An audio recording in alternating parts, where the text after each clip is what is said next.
Do you forget English words after learning them? You study a new word. You understand it. You feel confident. But after a few days, the word disappears. You think, what's wrong with my memory? Nothing is wrong with your memory.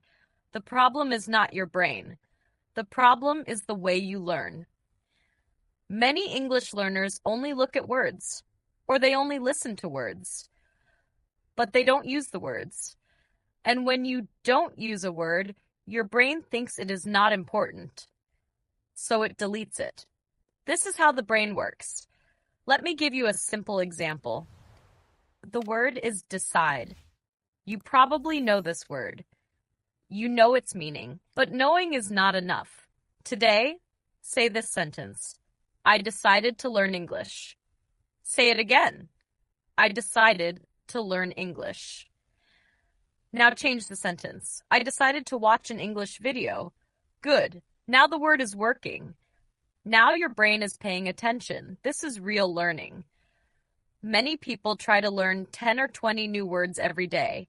This looks productive, but it doesn't work. Your brain doesn't need many words.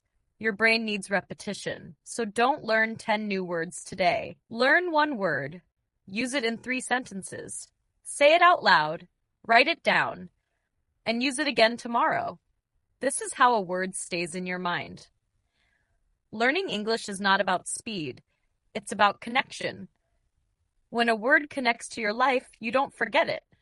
So next time you learn a new word, don't ask, do I remember this word? Ask, can I use this word?